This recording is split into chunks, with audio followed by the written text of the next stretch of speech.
Welcome to my channel, a list that brings your story about the love of a mafia boss. Now let's listen. The music pulsed through the thin soles of my second-hand heels, each beat a reminder of how out of place I was. Sweat gathered at the nape of my neck, plastering wisps of hair to my skin. The chandelier light caught in the crystal glasses behind the bar, fracturing into 1,000 tiny rainbows that mocked the dullness of my borrowed dress. "Lily, stop fidgeting," Emma whispered, her perfectly manicured nails digging into my forearm. "We belong here as much as anyone." I wanted to believe her. Emma had always been the brave one, dragging me out of our shared apartment in the forgotten corner of the city to this glittering palace where the elite of Boston came to play. The invitation had arrived mysteriously at the restaurant where she waitressed, a golden card promising an evening where dreams were made, or shattered. "Sure," I muttered, tugging at my dress, just like Cinderella belonged at the ball. The truth was, we didn't belong here. Not among these people with their casual displays of wealth, their effortless power.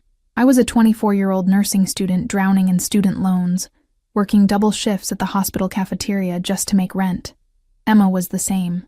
Beautiful, ambitious, but just as broke. "I need another drink," Emma declared, raising her empty glass. Her cheeks were flushed, eyes bright with something I couldn't place. Excitement? Fear? "This is our one night to pretend, Lily. One night to feel like we matter in this city." I nodded, but something cold settled in my stomach as she pushed through the crowd toward the bar. Something wasn't right. Emma had been acting strange all week, checking her phone constantly, disappearing for hours without explanation, returning with a gleam in her eyes that spoke of secrets.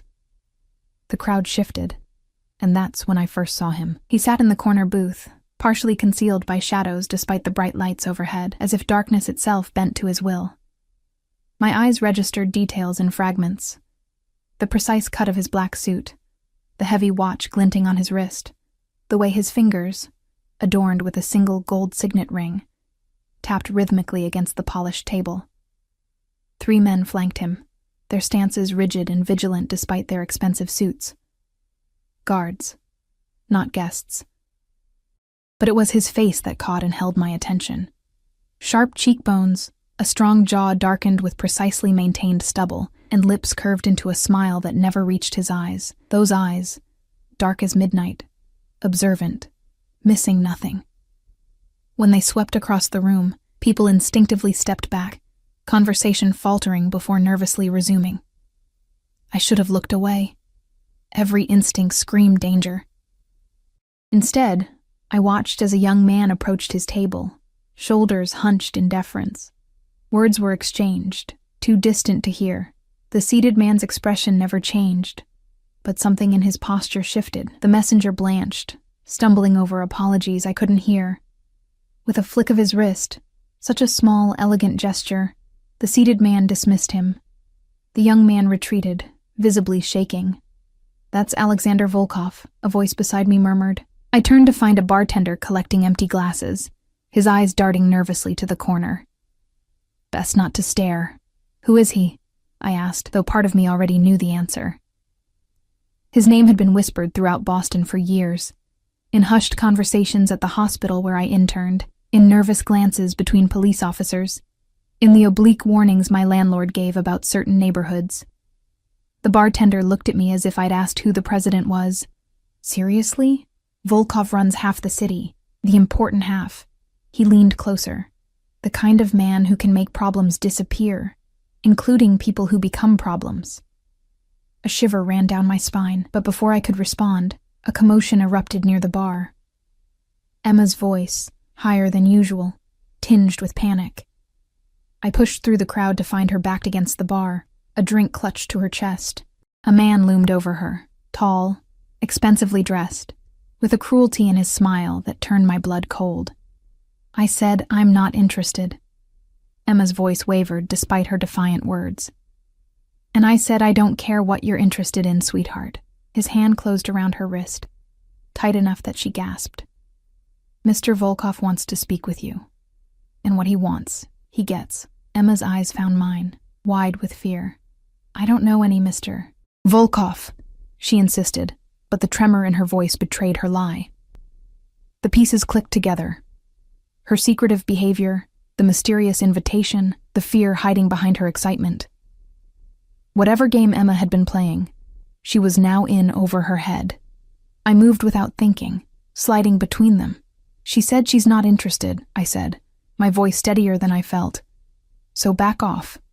The man's eyebrows rose, amusement replacing annoyance. And who might you be? Nobody, I answered truthfully. But she's with me, and we're leaving. His laugh was cold. Nobody leaves until Mr. Volkov says so.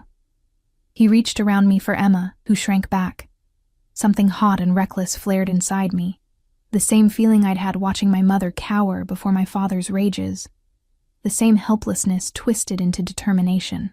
Before I could think, I'd grabbed Emma's full glass and thrown its contents directly into the man's face. Silence fell like a guillotine.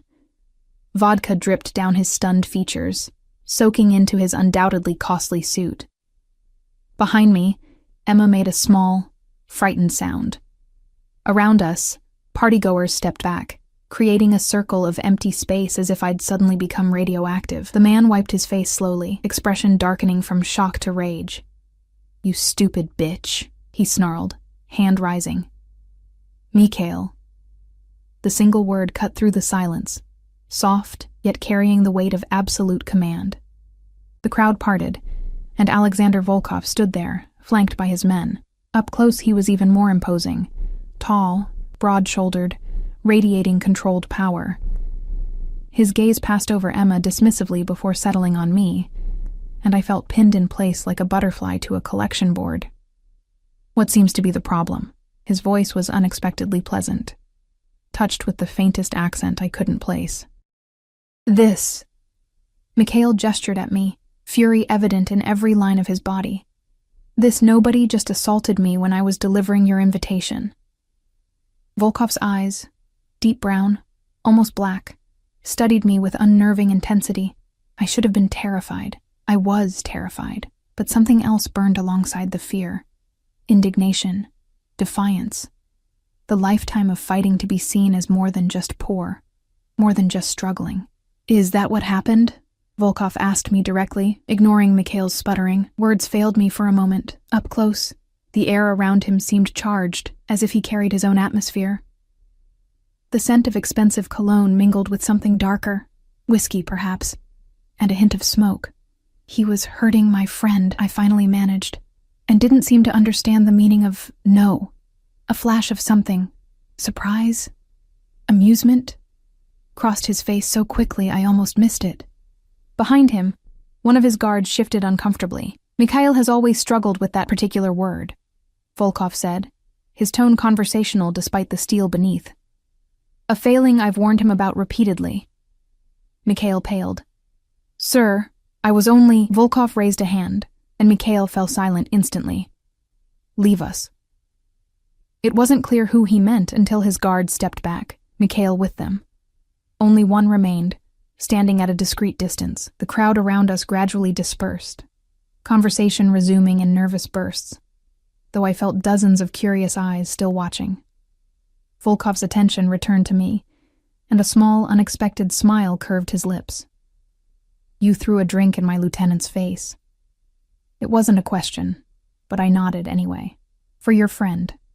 His gaze flicked briefly to Emma, who was pressed against the bar as if hoping to disappear into it. Loyalty is rare these days. "It shouldn't be," I replied, heart hammering so loudly I was sure he could hear it. He tilted his head slightly, studying me as one might a curious specimen. "What's your name?" Every warning bell in my mind screamed not to answer, but my mouth moved of its own accord. Lily Chen." "Lily," he repeated, as if tasting the word. "Appropriate." I frowned, confused. "Lilies," he explained, "are flowers of death and rebirth. They appear delicate, but are remarkably resilient." His smile widened fractionally, showing the edge of perfect teeth. "I like fearless women, Lily Chen. They're so rare in my world." The compliment, if it was one, settled uncomfortably on my shoulders. I was not fearless. I was terrified, running on adrenaline, and the desperate need to protect Emma, who still hadn't moved. "We should go," I said, reaching behind me for Emma's hand. "We don't belong here." "On the contrary," Volkov said. "I think you're exactly where you need to be." He reached into his jacket and withdrew a business card, holding it between two fingers. "I find myself in need of someone with your particular courage." I didn't take the card. "I'm not interested." His eyebrows rose slightly. "You haven't heard what I'm offering." "It doesn't matter," I said, surprising myself with my certainty. "Whatever it is, the answer is no."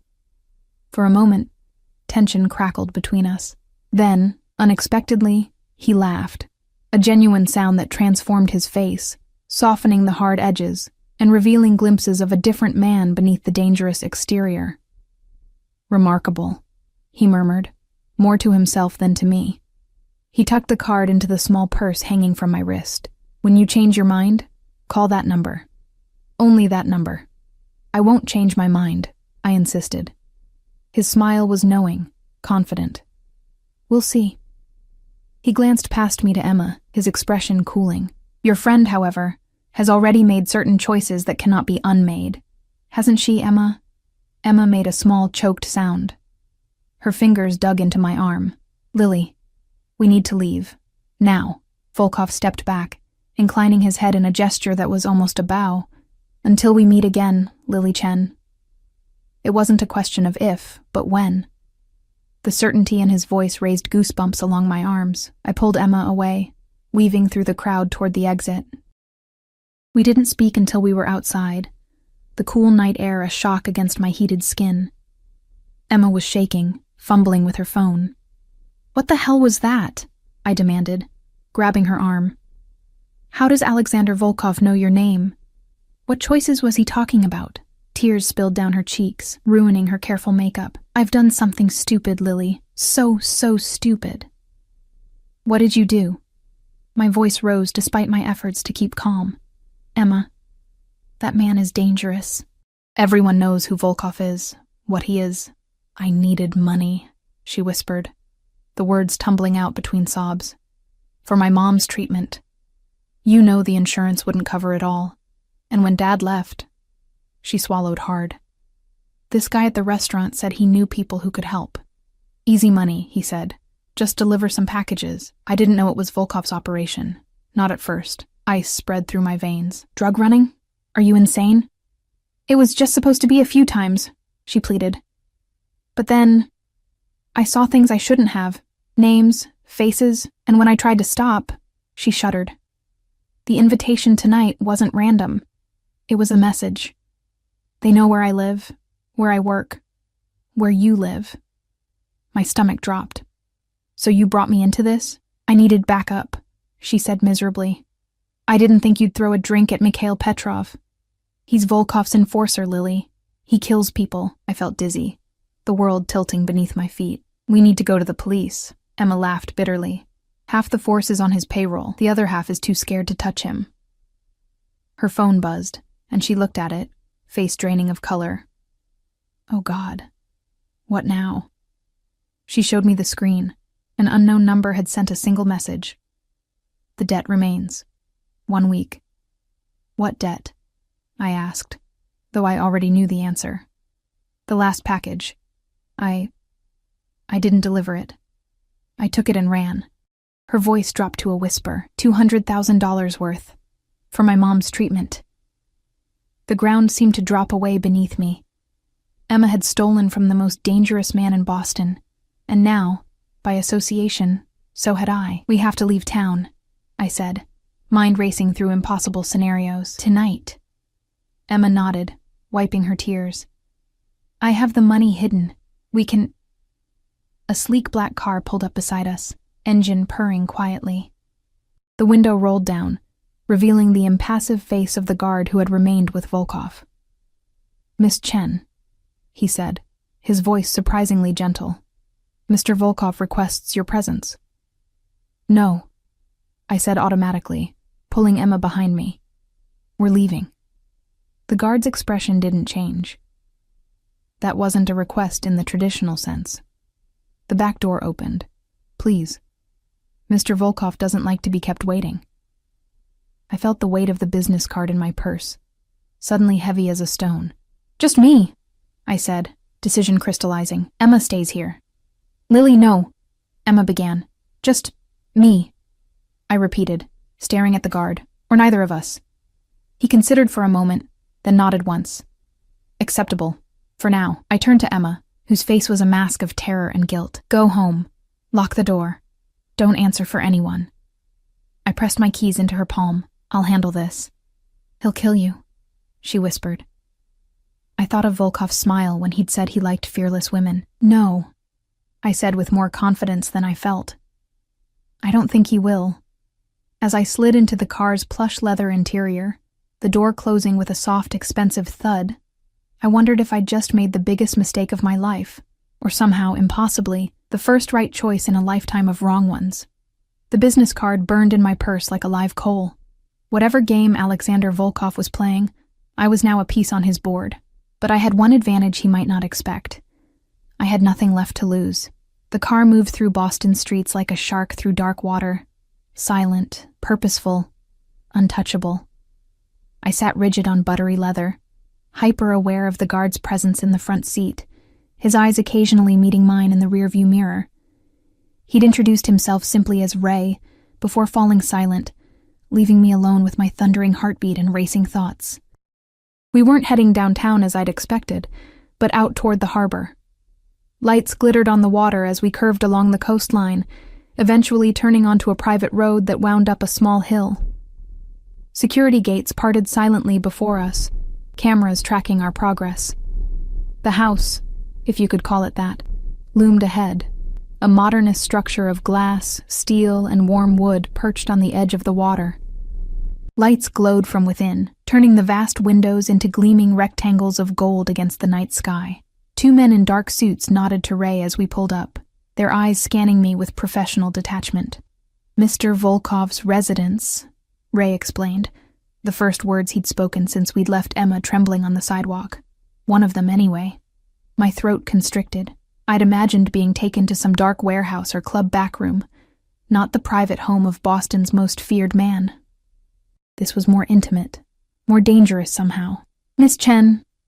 Ray opened my door, extending a hand I didn't take. "He's waiting."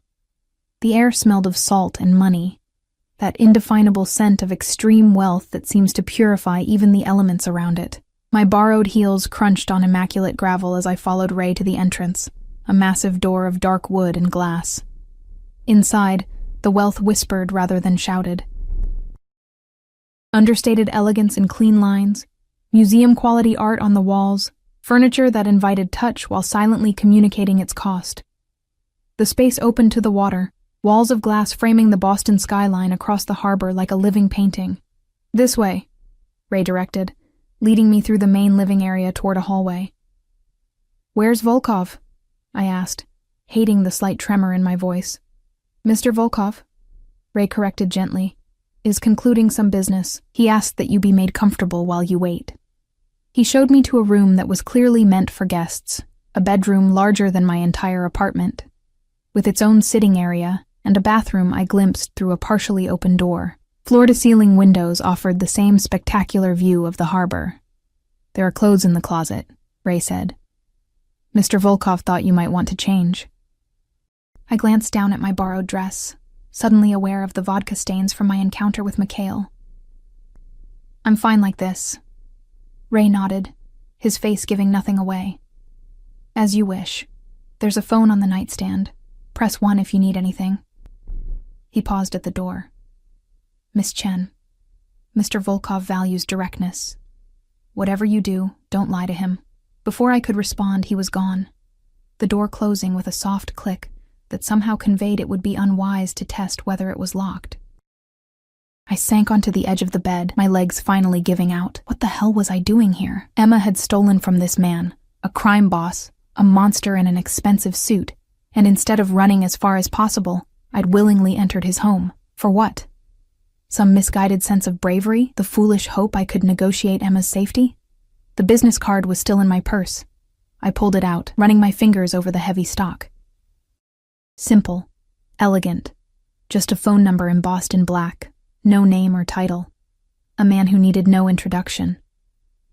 A soft knock pulled me from my thoughts. Before I could answer, the door opened, revealing a young woman with a tray. "Mr. Volkov thought you might be hungry," she said, setting the tray on a small table by the windows. "Or need a drink." Her slight accent matched Volkov's, Eastern European, but softened by years in America. The tray held an assortment of small bites and a crystal decanter of amber liquid that caught the light. My stomach growled traitorously. I'd been too nervous to eat before the party. "Thank you," I said, watching as she efficiently arranged everything. Do you work for him?" She smiled, a quick flash of warmth. "For 5 years now. I manage the house." She must have seen something in my expression because she added, "Mr. Volkov is a good employer." "Is he?" I couldn't keep the skepticism from my voice. Her eyes, a clear, intelligent gray, assessed me. "He can be many things, like all powerful men." She adjusted a glass needlessly. "I came to this country with nothing. He gave me work, education, citizenship. For that, I am loyal." I wanted to ask more, but she was already moving toward the door. "He will see you soon. Try the food. You'll need your strength." The door closed again, leaving me with my reflection in the dark window glass, the glittering city beyond, and the ominous weight of her last words. Despite myself, I sampled the food, tiny, perfect bites of things I couldn't name but that melted on my tongue. I avoided the alcohol, needing a clear head, but sipped at the sparkling water also provided. The minutes stretched into what felt like hours, though the sleek clock on the wall told me only 40 minutes had passed since I'd entered this gilded cage. When the door finally opened again, I was standing at the window, watching boats move across the harbor, tiny constellations of light in the darkness. I didn't turn immediately, using the glass's reflection to see Alexander Volkov enter, dismissing whoever had opened the door for him with a small gesture. He'd removed his suit jacket, his crisp white shirt rolled up at the sleeves to reveal strong forearms dusted with dark hair. The gold signet ring gleamed on his right hand. He looked more relaxed here, in his domain, yet somehow even more dangerous for it. "The view is one of my favorite things about this house," he said, moving to stand beside me, though with enough distance to avoid crowding me. "The city looks different from here, doesn't it? Smaller, manageable." I turned to face him directly, refusing to be drawn into casual conversation. "Why am I here?" His mouth quirked in that almost smile. "Direct. Good." He gestured to the sitting area. "Please." I remained standing. "I'd rather know what you want with me." "Many things," he answered, his gaze steady on mine. Beginning with a conversation. When I still didn't move, he sighed. "Miss Chen, Lily, I understand your caution. But if I meant you harm, we wouldn't be talking in my favorite guest room over Katerina's excellent canapes." The logic was undeniable. Reluctantly, I took a seat in one of the armchairs, perching on the edge. Volkov sat opposite me, his posture relaxed yet attentive. "Your friend has created a problem for me," he said without preamble. "A significant one. Emma made a mistake," I began. "A mistake," he repeated, voice flat. "Is that what you call stealing $200,000 and compromising one of my distribution networks?" Put that way, it sounded far worse than Emma's tearful confession. She was desperate. Her mother is dying. "Many people face tragedy without resorting to theft," he countered. "Particularly from men like me." He leaned forward slightly. "Do you know what happens to people who steal from me, Lily?" My mouth went dry. "I can imagine." "Can you?" His voice was soft, almost gentle. "The punishment must match the crime. Must be visible enough to discourage others. It's not personal. It's business." "Emma isn't business," I said, anger flaring. "She's a person who made a terrible choice because she had no options left." "We all have options," Volkov said. "Always." He studied me for a long moment. "You, for instance, had the option to walk away tonight. Instead, you threw a drink at Mikhail Petrov, a man who has killed for far less, then voluntarily got into my car." His head tilted slightly. Why? The question caught me off guard. Why had I? Emma is my friend. Friendship doesn't typically extend to risking one's life, he observed. Especially for someone who put you in danger without your knowledge. The accusation stung because it held a grain of truth. I pushed it aside. What do you want from me, Mr. Volkov? If it's the money, Emma has it. Take it and let us disappear. A smile played around his lips. Alexander, please. And it's not just about the money, though that will be returned. He reached for the decanter, pouring himself a measure of whiskey. Your friend didn't just take cash. She took something far more valuable to me. Trust, reliability, my reputation for both. He sipped his drink, eyes never leaving mine. In my world, reputation is currency more valuable than cash. Emma damaged that currency, so this is about revenge, I said flatly. Justice, he corrected. There's a difference. Not to the person being punished. That earned me a genuine smile, transforming his face again with that glimpse of a different man. One who might, in another life, have been merely charming instead of lethal. You're not what I expected, Lily Chen, he said, setting down his glass. Tell me about yourself. I blinked at the sudden change in direction. What? Your life. Your story. He gestured expansively. What brings a woman like you, intelligent, principled, fiercely loyal, to be living in that run-down apartment building on Dorchester Avenue? To be friends with someone who would risk your safety so carelessly? My shock must have shown on my face because he added, Yes, I know where you live, where you work, that you're studying nursing while supporting yourself on cafeteria wages. That your mother died when you were 14, and your father is currently serving his third stint in Walpole for assault. Ice spread through my veins. You've investigated me, thoroughly. He agreed without apology. I make it a point to know everything about people who interest me. I don't want to interest you, I said, the words coming out more desperate than defiant. Yet you do. His eyes, so dark they were almost black in this light, held mine. You stood up to Mikhail when men twice your size wouldn't. You offered yourself in your friend's place without hesitation. You look at me without flinching when seasoned criminals can't meet my eyes. He leaned forward. Do you know how rare that is? How valuable? There was something in his voice, a hunger, a fascination, that frightened me more than any threat could have. This wasn't just about Emma or money. Something about me had caught the attention of a predator, and I had no idea how to escape his focus. What do you want? I asked again, my voice barely above a whisper. Alexander sat back, seeming to come to a decision. I want to offer you a job. Of all the things I'd expected, that wasn't on the list. A job? I have business interests beyond what you're imagining, he said. Legitimate ones. One is a private medical facility that serves my employees and associates. It needs someone with your particular qualities. You want me to work at your hospital? I couldn't keep the disbelief from my voice. Why? Because you're qualified. Because you need money. Don't look surprised. Student loans are crippling. I know exactly how much you owe, and because it solves our immediate problem elegantly. Which is? Your friend's debt, he said simply. Work for me for 1 year, and I'll consider Emma's transgression paid in full.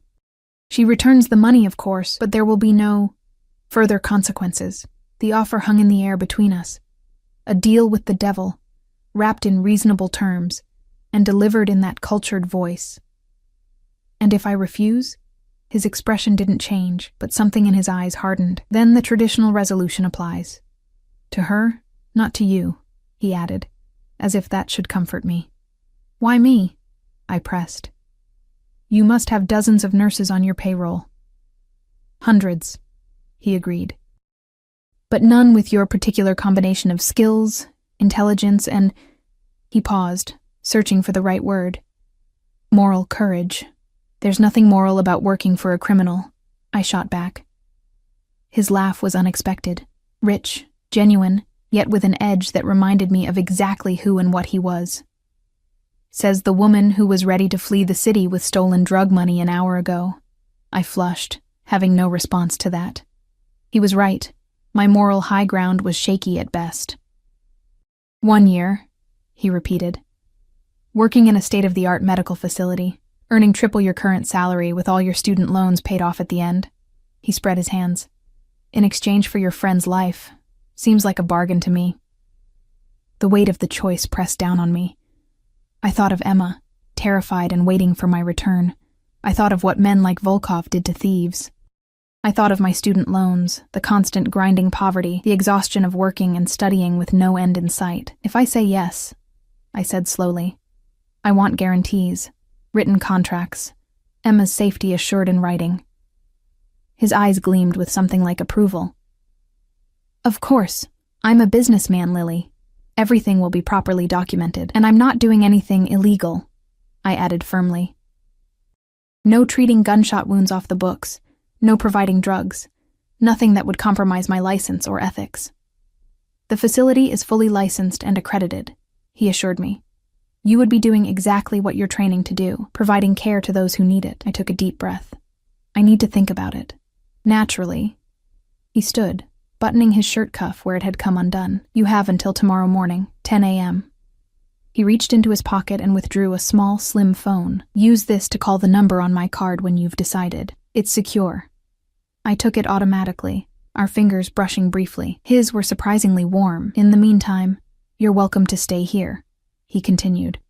Katerina can bring you anything you need. I need to talk to Emma, I said. She needs to know she's safe, for now at least. He considered this, then nodded once. You may call her on that phone. Tell her the money must be returned tomorrow, in full. Tell her nothing else of our arrangement. His voice hardened slightly. That stays between us. He moved toward the door, then paused, looking back at me with an expression I couldn't read. You've had a lifetime of people failing you, Lily. Your father, your friends, the system itself. I understand that better than you might think. His smile was small but genuine. I never fail those who are loyal to me. Remember that when making your decision. The door closed behind him with a soft click, and I was alone again in the luxurious prison. I stared at the phone in my hand. Small, sleek, undoubtedly untraceable. A burner, the kind used for a single purpose, then discarded. Just like he intended to use me. My hands trembled as I dialed Emma's number.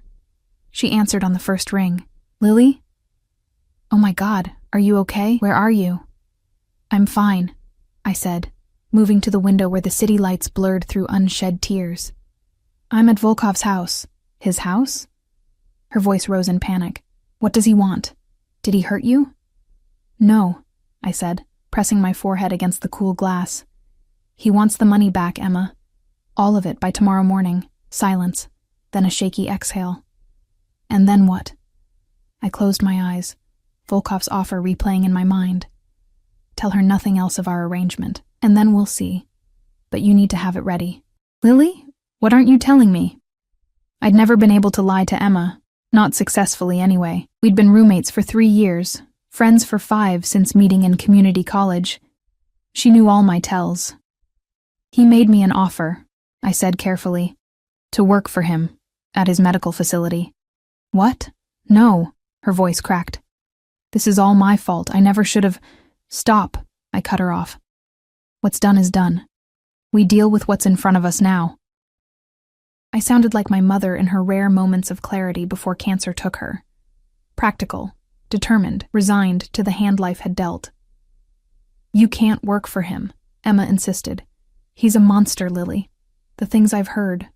She trailed off. Right now, he's the monster holding all the cards, I replied. Have the money ready. I'll call you in the morning with instructions. I paused. And Emma, don't do anything stupid, please.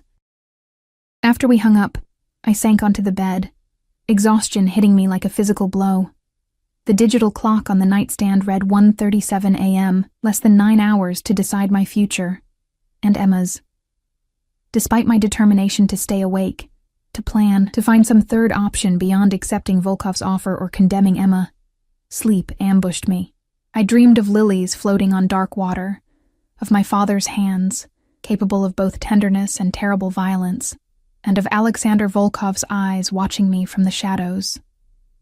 I woke to sunlight streaming through the windows I'd forgotten to cover, and the disorienting sensation of unfamiliar luxury. For a moment, I couldn't remember where I was or how I'd gotten there. Then reality crashed back. The party, Emma's confession, Volkov's offer. A soft knock preceded Katerina's entrance. She carried a tray with coffee and what smelled like freshly baked pastries. "Good morning," she said, setting the tray down and moving to the closet. "Mr. Volkov thought you might want fresh clothes. There are several options that should fit." She gestured to a door I hadn't noticed last night. "The bathroom has everything you need. Mr. Volkov will see you at 9:30. I glanced at the clock. 8:15. "I slept in these clothes," I said, suddenly self-conscious in my rumpled dress. "I must look human," she finished for me, a small smile softening her professional demeanor. "It's refreshing in this house." She poured coffee into a delicate cup and handed it to me. "Drink, eat, shower. It helps to face difficult decisions with a clear head." After she left, I did as suggested, grateful for the scalding water that seemed to wash away not just the physical grime of yesterday, but some of the mental fog as well. The closet held an array of clothes in my size, everything from casual wear to business attire. I chose the simplest option, black pants and a blue silk blouse that probably cost more than a month's rent. Precisely at 9:30, Ray appeared to escort me downstairs. The house was quieter in daylight, sunlight streaming through the vast windows to illuminate spaces I'd only glimpsed in darkness. We passed a kitchen where staff worked efficiently, a dining room set for one, and finally reached a study overlooking the water. Alexander sat behind a desk of polished wood, reading something on a sleek laptop. Sunlight caught in his dark hair, revealing threads of silver at the temples I hadn't noticed last night. He looked up as we entered, closing the computer with a decisive click. "Lily," he said, rising. "Did you sleep well?" The normality of the question in such abnormal circumstances nearly made me laugh. "Well enough." He gestured to a chair across from his desk. "Please sit. Coffee, or something stronger?" "Coffee is fine," I said, taking the seat. This room, unlike the rest of the house with its contemporary minimalism, felt older, more personal. Leather-bound books lined shelves, a chess set stood mid-game on a side table, and what looked like family photos in silver frames occupied one corner of his desk, though they were angled away from visitors. Ray poured coffee from a carafe and silently withdrew, closing the door behind him. Alexander watched me over the rim of his own cup. "Have you decided?"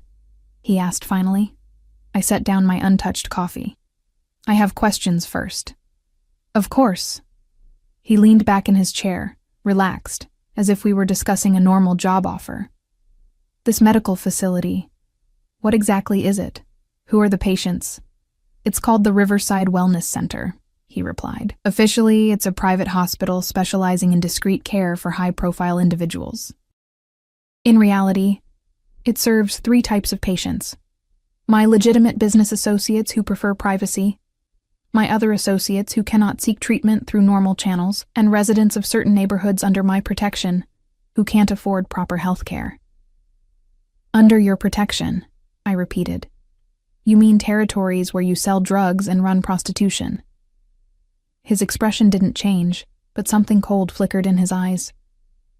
"I mean neighborhoods where the police don't go, where the city has forgotten its obligations, and where people would die without alternatives."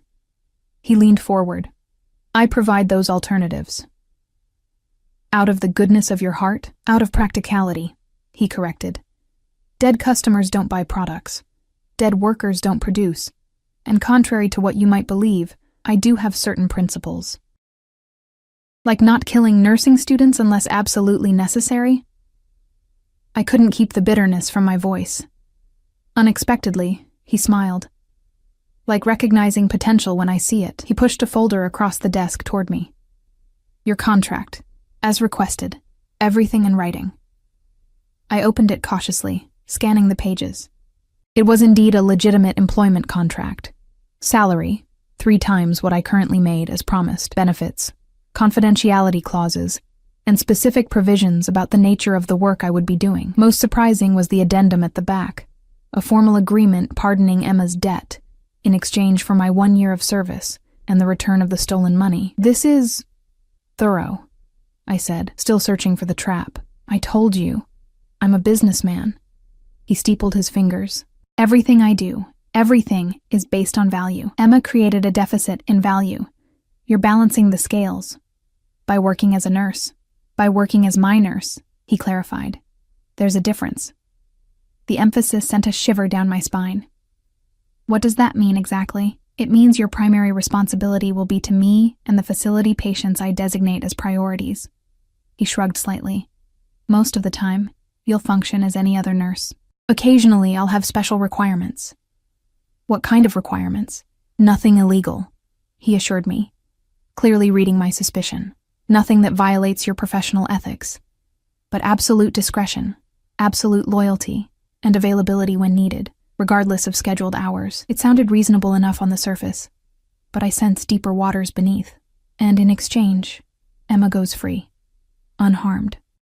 Provided she returns the money and never enters my territory again, he confirmed. Yes, how do I know you'll keep your word? I asked. His expression hardened. Because unlike your friend, I value my reputation. My word is binding. He picked up a pen, rolling it between his fingers. There are witnesses to our arrangement. Documentation. Insurance, if you will. I thought of Emma, of her mother wasting away from cancer, the same disease that had taken my own mother. I thought of my student loans, the endless cycle of work and study that left me exhausted and still barely scraping by. I thought of the threat implied in Volkov's controlled power, in the guards that surrounded him, in the casual way he'd investigated my entire life. If I sign this, I said slowly, I want one more condition. His eyebrows rose. You're not exactly in a position to negotiate, Lily. Maybe not, but you said you value me for my moral courage. So here it is. I met his gaze steadily. I want access to provide care to any resident of your protected neighborhoods who needs it, not just the ones you designate. For a long moment, he simply studied me, his expression unreadable. Then, slowly, a smile spread across his face, not the cold, calculated one I'd seen at the party, but something warmer, almost admiring, remarkable. He murmured, echoing his words from our first meeting. He reached for the contract, made a notation in the margin, initialed it. Done. 2 afternoons a week, you can run a clinic for neighborhood residents, under protection of my men, of course. I blinked, surprised at how easily he'd conceded. Why would you agree to that? Because it confirms what I suspected about you, he said, sliding the contract back to me with the pen. You negotiate for others, not yourself. That's useful to me. His eyes held mine. And because it pleases me to give you what you want when the cost is so small. The way he said it, the pleasure he took in granting my request, sent another shiver through me, this one harder to categorize as simply fear. I signed. Alexander took the contract, signing his own name with a flourish before pressing a small button on his desk. Almost immediately, Ray entered with another man I recognized as one of the guards from the party. The one who'd remained with Volkov when he dismissed the others. Witnesses, Alexander explained. They signed on the designated lines, then departed with the original contract, leaving a copy for me. It's done then, I said, a strange numbness spreading through me. Not quite. Alexander stood. There's the matter of the money. As if on cue, the door opened again, and Mikhail entered. The man I'd thrown a drink at, the one Emma feared. His eyes locked on me with cold hatred, but he addressed Volkov. She's here, he said, with the package. My heart hammered against my ribs. Emma's here? Alexander nodded. I sent Ray to collect her and the money this morning. Insurance that you would follow through. The calculated manipulation should have angered me, but I was too relieved at the thought of seeing Emma to care. Alexander moved around his desk, extending his hand to help me up. After a moment's hesitation, I took it, his fingers warm and firm around mine. Mikhail will escort you, he said, releasing my hand. I'll join you shortly. Mikhail's jaw tightened, but he nodded stiffly. The look he gave me promised retribution at some future date. I lifted my chin, refusing to be intimidated now that I had Alexander's protection. A thought that was both comforting and disturbing in its implication. We walked in tense silence to what appeared to be a formal sitting room at the front of the house. Emma stood by the window, clutching a duffel bag and looking like she hadn't slept at all. When she saw me, her face crumpled. Lily! She rushed forward, but Mikhail blocked her path with one arm. "The package first," he said coldly. Emma thrust the duffel bag at him. "It's all there. Count it if you want." He took it with a sneer. "Mr. Volkov will decide if it's all there." And as soon as he stepped aside, Emma threw her arms around me. "I was so worried," she whispered. "What did they do to you? What did he make you agree to?" "I'm fine," I assured her, aware of Mikhail watching us with undisguised contempt. "Everything's going to be okay now." She pulled back, searching my face. "What did you do, Lily?" Before I could answer, the door opened and Alexander entered. The effect on the room was immediate. Mikhail straightened, Emma stiffened, and even I felt myself becoming more alert, more aware of every movement. "Miss Larson," Alexander addressed Emma with cool politeness. "I trust the funds have been returned in full?" Emma nodded jerkily. "Every dollar." He turned to Mikhail. "Verify it." Mikhail unzipped the bag, revealing neat stacks of cash. He began counting methodically while we stood in uncomfortable silence. Finally, he looked up. "It's all here, sir." "Excellent." Alexander smiled thinly. "Then our business is concluded, Miss Larson." His gaze flicked to me. "Almost." Emma clutched my arm. "What does that mean? Lily?" I took a deep breath. "It means you're free to go, Emma. The debt is cleared." "And you?" I couldn't meet her eyes. "I've taken a job with Mr. Volkov, at his medical facility." "No," she breathed. "Lily, you can't." "It's done," I said firmly. 1 year. It's a good opportunity, Emma. Triple my current salary, student loans paid off. I forced a smile. Think of it as a blessing in disguise. She wasn't fooled. "This is because of me, isn't it? You made some deal." She turned to Alexander. "Whatever she promised you, I'll do it instead." This was my mistake. Indeed it was. He agreed, his voice hardening. A mistake that would typically cost far more than money. His eyes, cold as winter, fixed on her. "Consider yourself fortunate that your friend values your life more than you valued her safety when you involved her in your theft." Emma flinched as if struck. "Lily, please." "The matter is settled," Alexander cut in. "Lily has signed a contract of employment. You have returned what you stole. You are now free to leave Boston, and I strongly suggest you do, immediately." "I'm not leaving without Lily," Emma insisted. I squeezed her hand. "Yes, you are. Your mom needs you, remember?" That's what this was all about. Tears spilled down her cheeks. "I can't just leave you with him. I'll be fine," I assured her, though my own confidence wavered. "It's just a job, Emma. Just a—" "Miss Larson," Alexander interrupted, checking his watch. "Ray will drive you to your apartment to collect your belongings, then to the train station. You have a ticket to Chicago departing at 3. I suggest you be on it."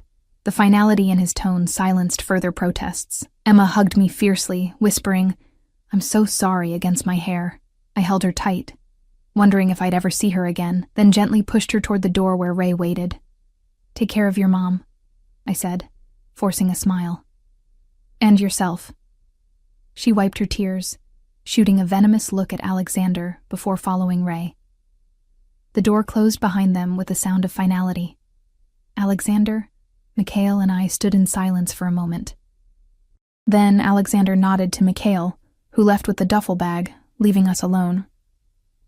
"That went well," Alexander remarked, as if we'd just concluded a normal business meeting. I turned on him. "You had no right to banish her from Boston." "I had every right," he corrected mildly. "She stole from me, involved an innocent party, you, and compromised an important distribution network. The traditional penalty would be far more permanent than exile. The casual reminder of what could have happened chilled me. "When do I start work?" "Tomorrow," he said. 9 a.m. One of my men will collect you from your apartment." I blinked in surprise. "I'm free to go home?" That amused him. "Did you think you were a prisoner here, Lily? You've signed a contract, not entered captivity." He moved to a sideboard, pouring himself a drink. "You're free to maintain your normal life, your apartment, your studies. I simply require your professional services and loyalty for 1 year." It seemed too simple, too clean. "And after the year?" He sipped his drink, regarding me over the rim. After the year, you're free to go, or to negotiate a new arrangement should you wish. Something in his tone, in the way his eyes lingered on me, suggested he expected the latter. The confidence should have irritated me, but instead it sent an unexpected heat through my veins. I should go, I said, suddenly needing air, space, distance from his overwhelming presence. Of course. He set down his glass. Ray will return shortly to drive you home. I can take a cab. You can, he agreed, but you won't. I prefer to ensure your safe arrival. It wasn't a request. While we waited for Ray, Alexander gave me a tour of the main floor of his home. In daylight, the house was even more impressive. The art I'd glimpsed last night revealed as museum-quality pieces. The furnishings a perfect blend of comfort and sophistication. He showed me his library, filled with books in multiple languages, many first editions. The kitchen, where Katerina directed a small staff preparing lunch. The terrace overlooking the water, where a table was set for one. Will you join me for lunch before you go? He asked. I shook my head. I should get back. I have studying to do. He accepted this without argument. Another time then. Ray returned within the hour, and I was soon settled in the back of the sleek black car, watching Alexander's house recede behind us. The normality of the city streets felt surreal after the alternate reality of Volkov's world. People going about their daily lives, unaware of the shadow power that flowed beneath the city's surface, shaping and controlling more than they knew. Miss Chen? Ray said as we approached my apartment building, the shabby 5-story walk-up that looked even shabbier after a night in luxury. Mr. Volkov asked me to give you this. He handed back a slim envelope. Inside was a credit card in my name and another business card, this one with Alexander's personal number. The card has a $5,000 limit, Ray explained, for any immediate needs. Your first paycheck won't be until the end of the month. $5,000, more money than I'd ever had at one time. I can't accept this. Ray's expression didn't change. Mr. Volkov insists. Consider it a signing bonus. I slipped the cards back into the envelope. Tell him thank you, but I'll be fine until payday. A small smile cracked Ray's professional demeanor. I'll tell him, but he won't be pleased. I get the feeling Mr. Volkov is used to getting his way. Always, Ray confirmed. We had reached my building, and he got out to open my door. 9 tomorrow morning, Miss Chen. I'll be here to collect you. Inside my apartment, Emma's absence hit me like a physical blow. Her suitcase was gone, along with her photos and the small comforts that had made this place feel like home. On the kitchen counter was a note scrawled on the back of a receipt. I'll never forgive myself for this. I'll find a way to fix it, I promise. Stay safe. Love you. I sank onto our threadbare couch, the events of the last 24 hours crashing over me. What had I done? Signed away a year of my life to a crime boss. Sent away my best friend. Entered a world I'd always known existed but had carefully avoided. Yet beneath the fear and uncertainty lay something else. A strange, unexpected excitement. For the first time in my life, I'd taken control of my destiny. Made a choice that wasn't just reaction to circumstances. The price was high, but the benefits were real. Financial security, professional experience, and the chance to help people who had even less than I did. And then there was Alexander himself. Dangerous, certainly. Ruthless, without question. But also complex in ways I hadn't expected.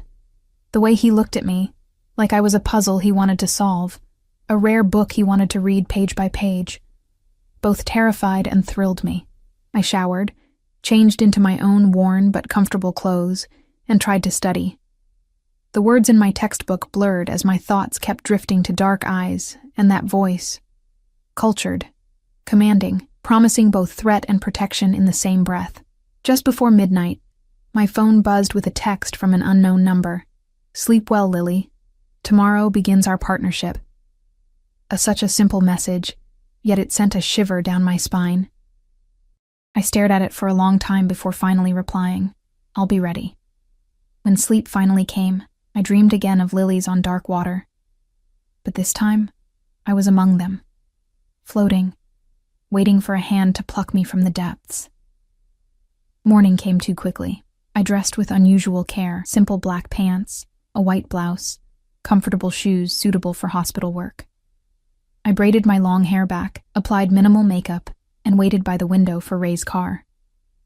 Precisely at 9, the black sedan pulled up. As I walked downstairs to meet my new life, I felt strangely calm. I had made my choice, signed my name.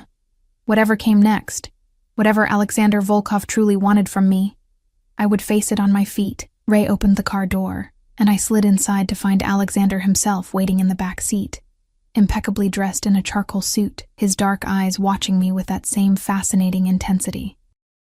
"Good morning, Lily," he said, his voice wrapping around my name like silk. "Ready for your first day?" "As ready as I'll ever be," I replied, settling into the leather seat beside him. Something like approval flickered in his eyes. Nervousness would be understandable, yet you don't show it. Would it make a difference if I did? His mouth curved. "No. But your composure continues to impress me." The car glided through morning traffic, taking us not toward the harbor where his home stood, but into an upscale area of the city where glass medical towers gleamed in the sunlight. We pulled into an underground parking garage beneath a sleek building with Riverside Wellness Center, displayed in understated lettering above the entrance. "Your new workplace," Alexander said as Ray opened the door. "At least officially." The "at least" sent a ripple of unease through me, but I kept my expression neutral as I followed him into a private elevator that required both a keycard and fingerprint scan. We ascended in silence, the only sound the soft hum of the elevator and my own heartbeat in my ears. The doors opened onto a reception area that looked more like a luxury hotel than a medical facility. Soft lighting, tasteful art, plush seating, and a marble desk where a poised receptionist greeted Alexander with obvious deference.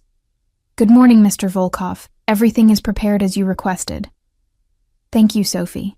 This is Lily Chen, our newest nurse. She'll need full access credentials." Sophie's eyes swept over me with professional assessment before she smiled. "Of course. Welcome to Riverside, Ms. Chen." The tour that followed revealed a facility that surpassed any hospital I'd ever worked in. State-of-the-art equipment, private rooms more luxurious than high-end hotel suites, and a staff-to-patient ratio that would make any medical professional envious. Dr. Marcus Hayes, the medical director, greeted us in his office. A distinguished man in his 50s who spoke to Alexander with the careful respect of someone who knew exactly who signed his generous paychecks. "Miss Chen comes highly recommended," Alexander told him, the lie smooth as glass. "I expect her to be fully integrated into the team, with special assignment to my personal cases as needed." Dr. Hayes nodded. "Of course, Mr. Volkov. We'll start her orientation today." "Good." Alexander turned to me. "Dr. Hayes will handle your professional orientation. After lunch, you'll meet with my head of security to review protocols specific to my sensitive patients." The day passed in a blur of introductions, paperwork, and training sessions. The facility was everything Alexander had promised: legitimate, professional, and providing genuinely excellent care. Yet beneath the polished surface, I noticed the subtle signs of its true nature: security measures far beyond normal hospital protocols, certain areas accessible only with the highest clearance, and the careful way staff avoided discussing certain patients. By late afternoon, I found myself in the office of Anton Petrov, Mikhail's older brother, as it turned out, though with none of his siblings' volatile temperament. As head of security, he outlined the special procedures for what he called priority patients. "These individuals require absolute discretion," he explained, his accent thicker than Alexander's. "No records outside our secure system. No discussions outside these walls. No questions about injuries or identities." "I understand," I said, though my stomach nodded at the implications. "Mr. Volkov said you would." Anton's expression remained impassive, but his eyes held a calculating assessment. "He has unusual confidence in you. Don't disappoint him." The warning was clear, even without elaboration. When I was finally escorted back to the main lobby at 7 that evening, I was surprised to find Alexander waiting, engaged in quiet conversation with a man whose expensive suit couldn't hide his military bearing. "Ah, Lily," Alexander said, ending his conversation with a nod to the other man. "Your first day is complete. Impressions?" "Impressive," I admitted truthfully. "The facility is exceptional. I accept nothing less," he replied. "Come." You must be hungry." Before I could protest, I was being guided back to his car, Ray holding the door open with his usual stoic expression. "I thought I'd be going home," I said as Alexander slid in beside me. "Eventually," he agreed, "but first, dinner, a celebration of our new arrangement." The restaurant was exclusive enough that it had no sign, just a discreet entrance where staff greeted Alexander by name and ushered us to a private dining room overlooking the harbor. The chef himself appeared to discuss the menu, and wine was poured without orders being placed. "You're uncomfortable," Alexander observed after the staff had departed, leaving us alone with our drinks. "This isn't necessary," I said, gesturing to our opulent surroundings. "Few things truly are," he replied. "But I enjoy quality, and I wish to know you better outside of our professional arrangement." I took a sip of wine to buy time. "Why? Because you intrigue me." He leaned forward slightly. "Do you know how rare that is, to find someone genuinely surprising in my world?" The intensity of his gaze made it difficult to breathe. "I'm really not that interesting." "On the contrary." He sat back, studying me. "Tell me about your mother." The question caught me off guard. "My mother?" "You mentioned she died of cancer when you were 14, the same disease affecting Emma's mother. I suspect that connection influenced your decision to help Emma, despite the risk to yourself. The casual display of knowledge about my life still unsettled me. She was diagnosed when I was 12, fought for 2 years before it took her." "And your father?" My jaw tightened. "What about him?" "He went to prison shortly after her death. 3rd conviction for assault, correct? Was he violent toward you and your mother as well?" I set my glass down harder than intended. "Is this an interview or an interrogation?" Alexander's expression softened fractionally. "Neither. It's me trying to understand the woman who now works for me, the woman who threw a drink at Mikhail Petrov without hesitation to protect her friend." "There's not much to understand," I said, looking away. "My father was an alcoholic with a temper. My mother did her best until cancer took her. I raised myself from 14 on, bouncing between relatives who saw me as a burden until I was old enough to be on my own. Yet you pursued nursing, caring for others despite having received so little care yourself." There was something like genuine admiration in his voice. "That requires remarkable strength." Discomfort at his insight made me change the subject. "What about you?" The accent. "Russian?" "Ukrainian, originally," he corrected. "Though I left when I was 10. And your family?" A shadow crossed his face. "Dead. All of them." The flat finality of his statement silenced my next question. Thankfully, our food arrived, providing a reprieve from the increasingly personal conversation. Over the next 3 courses, each more exquisite than the last, Alexander steered us to safer topics. My studies, my career ambitions, my impressions of the Riverside facility. He was an attentive listener, his questions demonstrating both intelligence and genuine curiosity.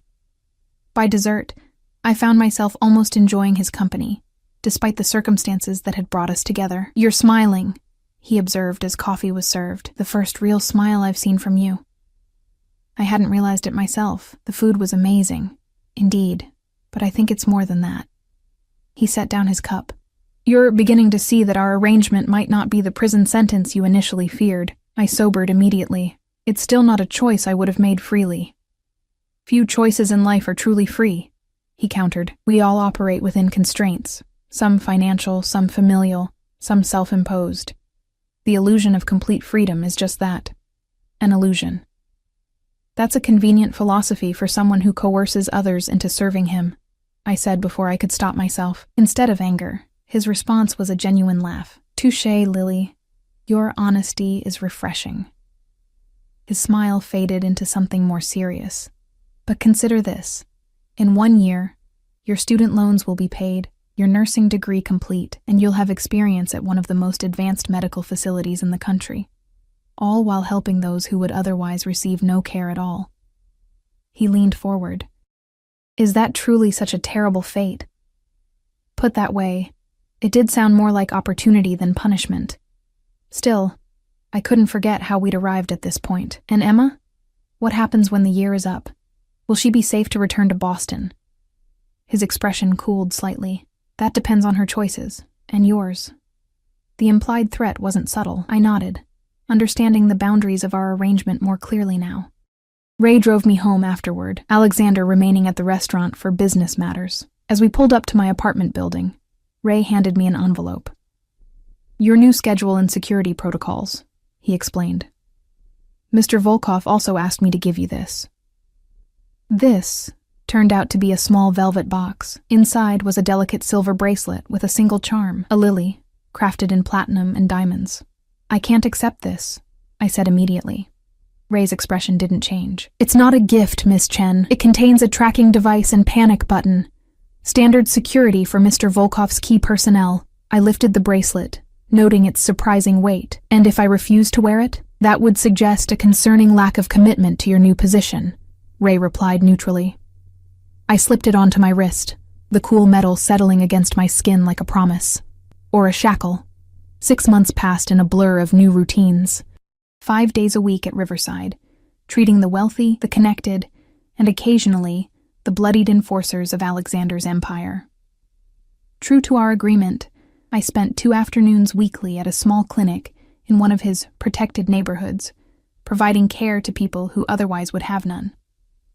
I saw Alexander regularly but unpredictably, sometimes daily, sometimes with weeks between encounters. He would appear at Riverside to check on specific patients, summon me to his office to discuss my work, or occasionally invite me to dinner to review my progress. Each time, the strange tension between us grew, a complex mixture of fear, fascination, respect, and something more dangerous I refused to name. Emma called weekly from Chicago, where she'd found work and an apartment near her mother, whose treatments were showing promising results.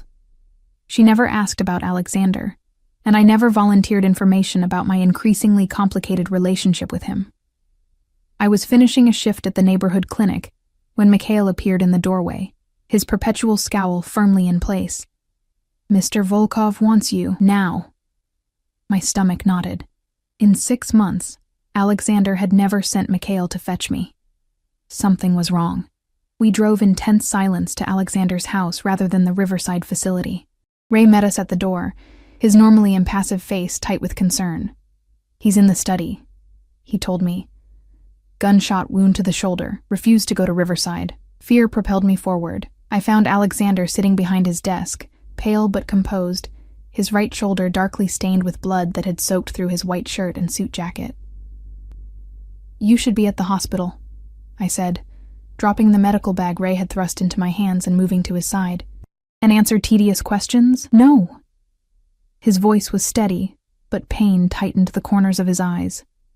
"That's why I have you." I helped him remove his jacket and shirt, revealing a through-and-through wound that had thankfully missed anything vital. As I cleaned and treated the injury with supplies from the fully stocked medical room adjoining his study, he watched me work with an intensity that had nothing to do with pain. "Who shot you?" I asked, focusing on my task.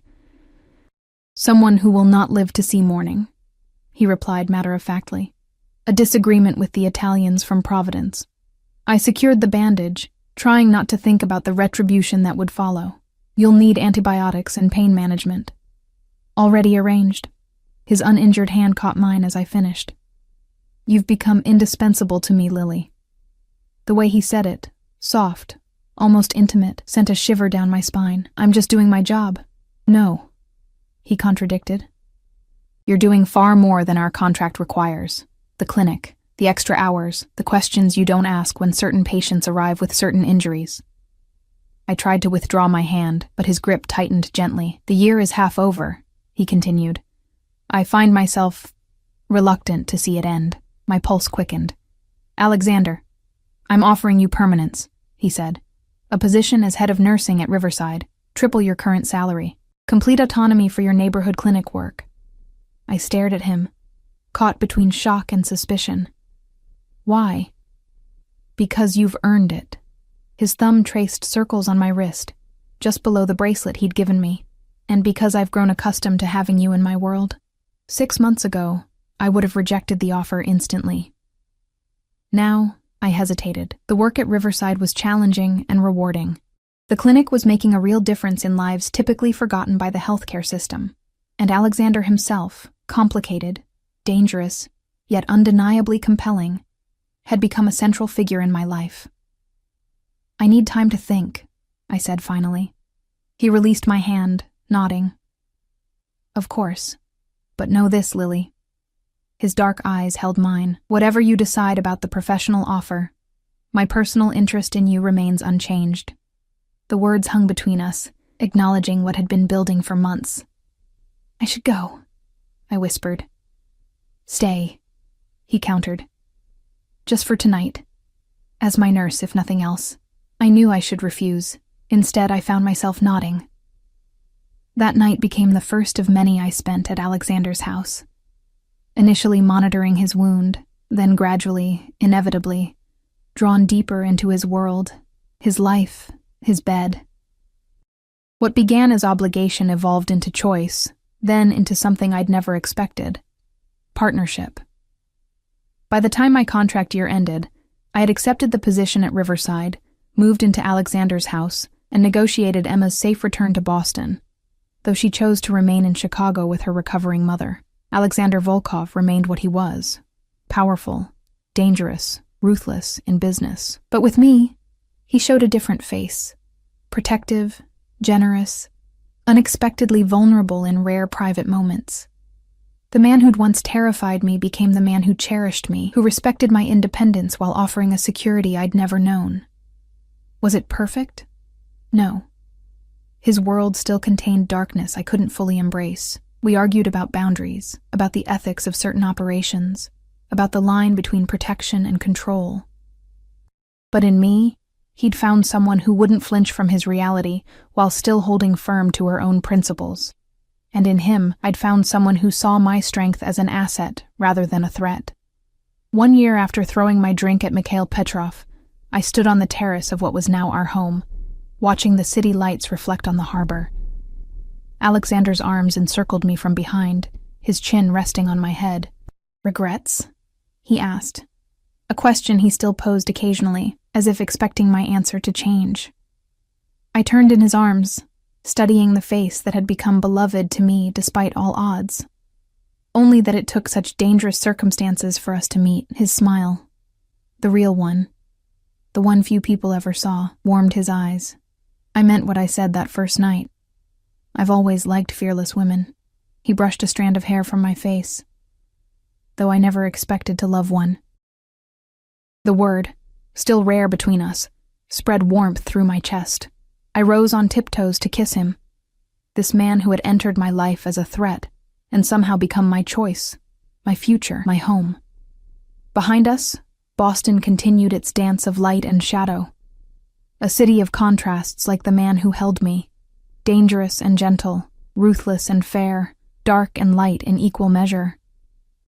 And I, once a nobody who had thrown a drink in desperate defense of a friend, had become a woman who had found her place in both worlds. As Alexander deepened the kiss, I smiled against his lips. Sometimes the most unexpected choices lead to the most perfect destinies.